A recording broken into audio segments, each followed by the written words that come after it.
Whatever you do, do not add these players coming into week 3 of fantasy football. We need to be saving our bench for actual breakout potential guys, not people that are going to destroy our bench from the inside out. And then is even more crucial this week because of all of the injuries to Puka, Christian McCaffrey, Cooper Kupp potentially landing on IR, now Deebo Samuel as well. And that is exactly what I'm going to help you guys with, giving you a list of players we should not be picking up off the waiver wire. And at the end, I'll give you a list of defenses we should be picking up to stream if you do that, because if you're not, you're honestly missing out. While we get into it, please go down and send a like on the video. We have our like goal right here. It is beautiful. It is amazing. I would appreciate it if you did. It means a ton to me as a person and as a creator. And go ahead and subscribe while you're at it, because I'm the only channel that puts out do not add videos, and it's good to have both narratives. But the first player we should not be adding, and I will put a little bit of caution tape around this, is Alexander Mattison. And I was wrong about this in week 1, and he is a little bit worse than the numbers showed. If we go ahead and dive into this, the backfield looked nowhere near what we saw in week 1, not even close to the same. Mattison had 60% of the snaps, 5 carries, 6 targets out of the backfield. While we look at Zamir White, he had 36% of the snaps, 13 carries,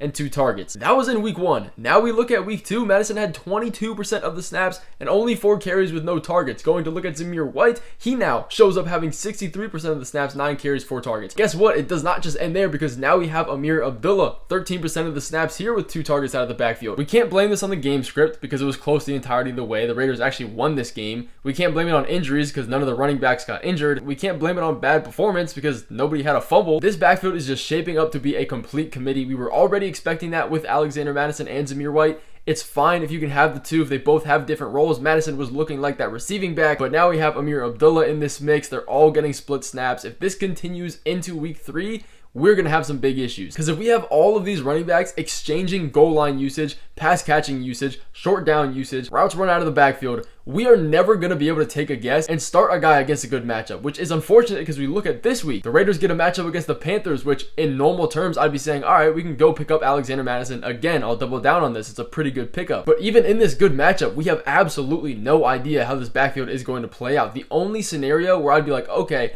we can go pick up Alexander Mattison and run that risk this week is if you have Christian McCaffrey and Isaiah Pacheco and you just really don't have any running back options. You got to start a flex guy. I'm sure there's better wide receiver options on the waiver wire, which there 100% is. I just put out my top waiver wire pickups of the week. I guarantee you want to see that because there are so many injuries. It's good to cover all your bases. But from the looks of week 2, we cannot be starting Alexander Mattison or even Zamir White with confidence. So I am leaving him on the waiver wire this week. Looking at another running back that has been getting a good amount of week 2 buzz too is Donta Foreman. And this one definitely has some red flags that people aren't looking at. Just to start off and state everything, we have Foreman come out and start as the lead running back in this week 2 matchup over Jerome Ford, who had 7 carries compared to Foreman at 14, and they just about tied in the receiving game. The snap share was also split 38% for Ford and 44% for Donta Foreman. And the reason this isn't a great ad, similar to the Raiders, the Browns were up in pretty much the majority, if not all of this game over the Jaguars, and we had Pierre Strong getting 13% of the snaps until he got injured halfway through the third quarter, more like the beginning of the third quarter. But he was on pace for another like 30% of the snaps, Pierre Strong, if he didn't get injured. Another 3 running back by committee in week 2. Now, it does look like Strong's hamstring injury is going to keep him out for a couple weeks, but even then,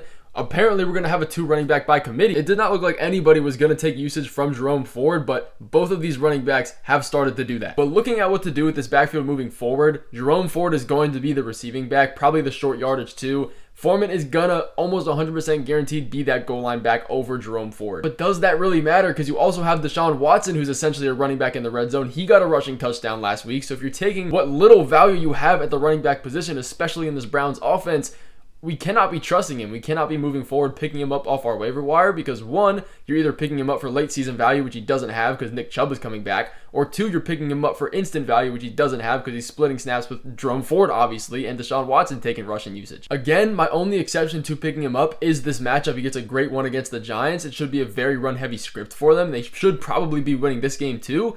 But going back to what we just saw against the Jaguars, they don't have that great of a run-stopping defense either, and it was still split between 3 running backs. And as a side note, I'd hope you don't have to resort to starting Foreman because you can say, oh, pick him up in this good matchup. If you're not going to be starting him, the matchup doesn't matter anyways. He has no season-long value. Again, Chubb's coming back. We should not be going through and adding Andrei Iosivas. I know a lot of people are looking at this and saying, whoa, he just had 2 touchdowns. What are we talking about? T. Higgins is going to be gone. Whatever. I'll get into all of that. It's really easy for me to come out here and say he had 15 fantasy points. Yes, that's great. We can't look past that. But he had 2 receptions for 2 touchdowns.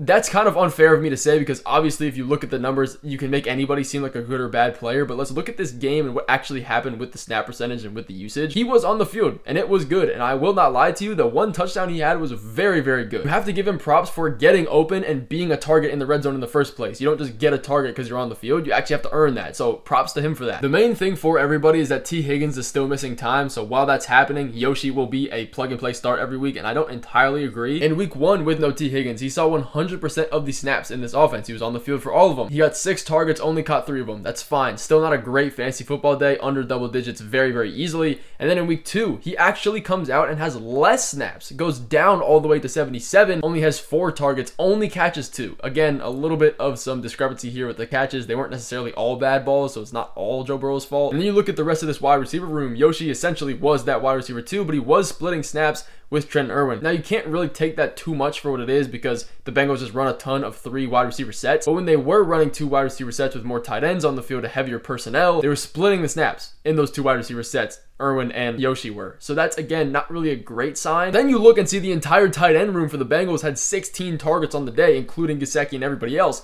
That is insane on its own because the Bengals are not historically a team with Joe Burrow, at least in that era, of targeting the tight ends a lot. So obviously when T. Higgins comes back, Yoshi and all these other wide receivers outside of Jamar Chase are going to be irrelevant. But what's funny is like all of these other players I've talked about in this video, he has a great matchup against the Commanders here, and this is better than all the other matchups because the Commanders actually allow the most points to opposing wide receivers. A lot of the stress is going to be on Jamar Chase, so there is a potential for Yoshi and these other options to get some usage. But I would hope that your team is good enough to be in a spot where you don't have to rely on Yoshi to get you those points because he is still relatively risky. You're only picking him up for this 1 week because T. Higgins is going to come back eventually, and there is still a chance T. Higgins plays in week 3, and you wouldn't even be picking him up in the first place. And I really hope nobody was on their way to pick up Cam Akers, whether you're watching this video before or after the waiver claim period ends. Cam Akers is not a guy we need to get. In week 2, he saw some decent usage. 21% of the snaps, 7 carries for 32 yards, and a catch out of the backfield. It could be a lot worse. But the thing is, a lot of people are looking at this and saying, all right, well, clearly we have Cam Akers as the RB2 behind Joe Mixon. That can have some kind of value, right? Because Joe Mixon's a good running back. If he gets injured, he'll probably be an RB1. And it looks like there is a possibility of him getting some kind of workload while Mixon is still healthy, so maybe he is a good ad. The reality of it is, a lot of people are forgetting Dameon Pierce exists. Now, I know he's not the best running back in the world. He had that 1 year, not even stint of him being pretty good and then absolutely fell off and had a terrible efficiency rating after that.